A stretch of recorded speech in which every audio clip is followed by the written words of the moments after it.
सत्य। जय जगन्नाथ, जय जगन्नाथ। भारत देश बचाना है, मोदी जी को। नमस्कार, मैं राणा यशवंत अरसत्य में आपका स्वागत करता हूं। मोदी सरकार ने 4 साल पूरे कर लिए और उसने अगले 2 हफ्ते तक पूरे देश को ये बताने का अभियान छेड़ दिया है कि सरकार ने देश के लिए क्या किया है। दूसरी तरफ विपक्ष उन बातों पर पूरी तैयारी से सवाल उठा रहा है। सरकार जिसे सफलता कह रही है। मोदी को 2019 में रोकने के लिए अलग अलग दल अलग अलग राज्यों में हाथ मिलाने को राजी हो चुके हैं या फिर तैयारी में हैं। इन सभी दलों के बीच राष्ट्रीय स्तर पर एक सहमति तैयार करने की कोशिश भी चल रही है। कुल मिलाकर 2019 के लिए जंग तेज हो चली है। मोदी फिर या मोदी फिर नहीं, लड़ाई यही है, यानी मोदी बना मोदी। 2019 के केंद्र में सिर्फ मोदी, कामयाबियों के कारण मोदी, नाकामियों के कारण भी मोदी। काले धन और भ्रष्टाचार के खिलाफ जिस लड़ाई का कमिटमेंट लेकर हमारी सरकार चल रही है, उसने किस तरह कट्टर दुश्मनों को भी दोस्त बना दिया है, ये भी देश के 125 करोड़ लोग भली भांति समझते हैं। ये सारा खेल ये देश देखता है, जनता सब कुछ जानती है। आज सरकार और सत्ता के लिए देश में चल रही राजनीति की हर परत खोलकर पूरी तस्वीर आपके सामने रखने की कोशिश करूंगा।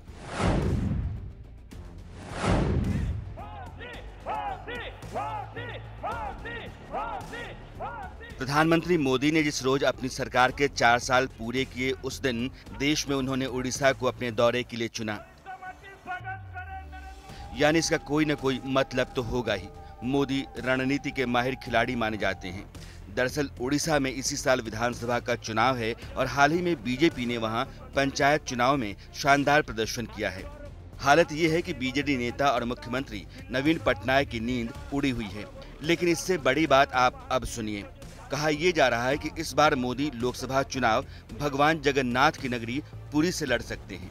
इसके पीछे 119 सीटों का गणित समझाया जा रहा है। अगर मोदी उड़ीसा से मैदान में उतरते हैं तो 5 राज्यों की लोकसभा सीटों पर इसका असर तय है। इसमें उड़ीसा के अलावा पश्चिम बंगाल, तेलंगाना, आंध्र प्रदेश और झारखंड जैसे राज्य हैं। इन 5 राज्यों में बीजेपी 2014 में सिर्फ 18 सीटें ही जीत सकी थी। इनमें से 12 सीटें तो झारखंड से ही थी। बाकी 105 सीटों में से बीजेपी के हिस्से में सिर्फ 6 सीटें ही आई थी। लेकिन इस बार प्रधानमंत्री का पूरा फोकस पूर्व, पूर्वोत्तर और दक्षिण के राज्यों पर है, जो 2019 के चुनाव में बीजेपी के लिए गेम चेंजर साबित हो सकते हैं। दक्षिण का देश का हिस्सा भारतीय जनता पार्टी की एक्सपांशन की दृष्टि से बहुत पोटेंशियल एरिया है। हमने हमारा संगठन का बहुत एक्सपांशन किया है। कर्नाटक में 104 सीट जीतना, मैं मानता हूं कि दक्षिण में भारतीय जनता पार्टी की एक अच्छी एंट्री और अच्छी सफलता की निशानी। जय जगन्नाथ, जय जगन्नाथ, जय जगन्नाथ। पिछली बार जय विश्वनाथ तो इस बार जय जगन्नाथ। पिछली बार बनारस मोदी ऐसी ही रणनीति के तहत चुनाव लड़ने गए थे और उन्होंने उत्तर भारत का सियासी समीकरण गड़बड़ा दिया था। इस बार ऐसी ही उम्मीद बीजेपी को पूर्व और पूर्वोत्तर और दक्षिण के राज्यों से। अगर मोदी के पुरी से चुनाव लड़ने पर आखिरी मुहर लग जाती है, लेकिन ये इतना आसान है नहीं जितना कहने और सुनने में लगता है, क्योंकि विपक्ष इस बात की तैयारी में दिख रहा है कि वो मोदी को हर मोर्चे पर घेरे। विपक्ष का निशाना बीजेपी को मात देना नहीं है, बल्कि मोदी को हराना है। इसलिए अलग अलग राज्यों में अलग अलग दलों के गठबंधन तैयार हो रहे हैं। आप इसको राज्यवार समझिए। प्रदेश के स्तर पर दलों के बीच मोदी विरोधी गठबंधन की शुरुआत उत्तर प्रदेश में समाजवादी पार्टी और बीएसपी ने की। नतीजा ये हुआ कि फूलपुर और गोरखपुर लोकसभा सीटें बीजेपी से छीन ली और अब कैराना की सीट के लिए दोनों दलों ने ताकत लगा रखी है। कैराना में 18 मई को चुनाव है और बीजेपी के खिलाफ न सिर्फ यहां एसपी बीएसपी साथ हैं बल्कि अजीत सिंह की आरएलडी और कांग्रेस भी साथ है। यानी 4 बनाम 1 की लड़ाई है कैराना में। अगर कैराना का एक्सपेरिमेंट विपक्ष के लिहाज से सफल हो जाता है तो फिर यही गठबंधन 2019 में बनाए रखने की पूरी कोशिश होगी। लेकिन इसके बाद भी बीजेपी बाजी मार ले जाती है तो वह कैराना की रणनीति पर ही आगे बढ़ेगी, ये तय मानिए। वैसे उत्तर प्रदेश में चारों दलों के वोट शेयर को 2014 के लिहाज से देखें तो बीजेपी के पास यूपी में बीजेपी की अगुवाई में एनडीए ने 73 सीटें जीती थी, लेकिन तस्वीर ऐसी रही तो फिर 2014 के आंकड़े बीजेपी के लिए दूर की कौड़ी हो जाएंगे। ये आपको समझना पड़ेगा कि अगर अपोजिशन यूनिटी हो जाती है और वो अच्छी हो जाती है तो एक तो विश्वसनीयता बढ़ेगी उस फॉर्मेशन की। जैसे ही 2 वोट जुड़ते हैं, 2 वर्गों के वोट जुड़ेंगे तो मल्टीप्लायर इफेक्ट होता है। मायावती और मुलायम सिंह अगर जोड़ते हैं, कांग्रेस भी उसमें हो जाती है, तो जो सीटों के टर्म्स में गेन होगा वो कई गुना होने लगता है। इसका फार्मूला क्यूब लॉ जो बना है उसके तहत 2n² के फार्मूले से बढ़ता है। मतलब अगर 3% वोट जुड़ने से बढ़ गए हैं तो 18 सीटों का फायदा होता है। बिहार में लोकसभा के 40 सीटें हैं और यहाँ 2019 में बीजेपी और जेडीयू के सामने आरजेडी, कांग्रेस और हम का मोर्चा होगा। 2014 में जेडीयू, आरजेडी और कांग्रेस बीजेपी के खिलाफ अलग अलग उतरी थीं।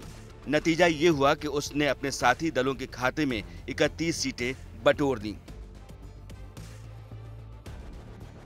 लेकिन कांग्रेस, आरजेडी, हम ये समीकरण के सामने रहने पर बाजी वैसी रहेगी नहीं। एक सच ये भी है कि आज की तारीख में बिहार में नीतीश कुमार की छवि टूटी है, कमजोर पड़ी है। इससे भी एनडीए को नुकसान होगा। उधर पश्चिम बंगाल, जहां लोकसभा की 42 सीटें हैं, वहां ममता की टीएमसी के साथ कांग्रेस के आने की पूरी संभावना दिख रही है। लेकिन कांग्रेस, आरजेडी, हम ये समीकरण के सामने रहने पर बाजी वैसी रहेगी नहीं। एक सच ये भी है कि आज की तारीख में बिहार में नीतीश कुमार की छवि टूटी है, कमजोर पड़ी है। इससे भी एनडीए को नुकसान होगा।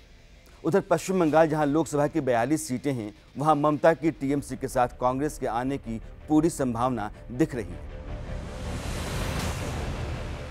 पश्चिम बंगाल में कांग्रेस के पास खोने के लिए कुछ नहीं है, लेकिन साथ आ जाने पर ममता के लिए बीजेपी की मजबूत होती जमीन को तोड़ना आसान हो जाएगा। राष्ट्रपति और उपराष्ट्रपति चुनाव में ममता ने कांग्रेस का साथ दिया था और राज्यसभा चुनाव में कांग्रेस उम्मीदवार प्रदीप भट्टाचार्य का समर्थन किया था। कर्नाटक में कुमारस्वामी के शपथ ग्रहण में सोनिया गांधी की ममता से मेलजोल 2019 का इशारा भी देती है। दिक्कत बस इतनी है कि ममता राहुल गांधी को लीडर मानने को तैयार नहीं दिखती और यहाँ भी वे राहुल को नजरअंदाज करती ही दिखी। महाराष्ट्र में कांग्रेस और एनसीपी फिर से साथ मिलकर लड़ने की तैयारी में है। 2019 में बीजेपी की मुसीबत ये होगी कि शिवसेना भी बीजेपी के खिलाफ लड़ेगी और किसानों के बड़े नेता और सांसद राजू शेट्टी ने पहले ही कह रखा है कि वे भी बीजेपी के साथ नहीं लड़ेंगे। लिहाजा महाराष्ट्र में भी बीजेपी 2014 के नतीजे नहीं दोहरा पाएगी। मौजूदा स्थितियां तो यही कहती हैं। मैं समझता हूं इससे बीजेपी के बहुमत में आने की संभावना तो बहुत कम हो जाती है अपने आप तो।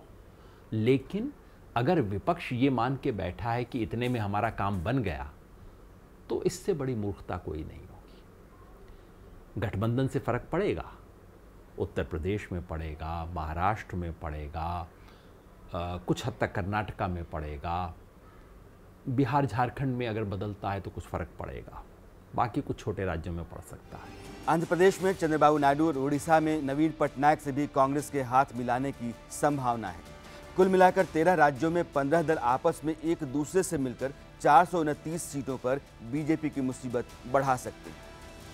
ये मोर्चाबंदी मोदी खिलाफ है, बीजेपी खिलाफ नहीं, क्योंकि बीजेपी का कोई और नेता पीएम होगा तो बाकी दलों के लिए मुसीबत आज जैसी वाली नहीं होगी। बीजेपी अगर बहुमत से दूर हो जाए और उसको सरकार बनाने के लिए बाकी दलों की ज़रूरत आन पड़े तो ऐसे में मोदी का पीएम बनना मुश्किल होगा। लेकिन इन तमाम इट्स एंड बट्स के बावजूद मोदी हैं, मोदी फैक्टर है और उनके साथ मोदी सरकार का फैक्टर भी है। अब सवाल ये है कि मोदी फैक्टर, मोदी सरकार का फैक्टर क्या है और पिछले 4 साल में इसमें क्या जुड़ा और क्या घटा है। मोदी को आम आदमी एक ईमानदार नेता के तौर पर देखता है। उसको लगता है कि आदमी अगर पीएम है तो खाने खिलाने वाला सिस्टम नहीं चलने देगा। मोदी की दूसरी खूबी है कर्मठता। वे खुद कहते हैं कि ना तो वे छुट्टी लेते हैं और ना ही आराम करते हैं, 18 घंटे काम करते हैं। यह बात आम आदमी बार बार सुनता है तो लगता है कि ये आदमी या ये पीएम कुछ अलग तो है ही। सरकार ने देश भर में 20 से अधिक ऐसी टीमें बनाई हैं जो सिर्फ बेनामी संपत्तियों को खंगालने का काम कर रही है। भ्रष्टाचार के खिलाफ चल रही जांच की वजह से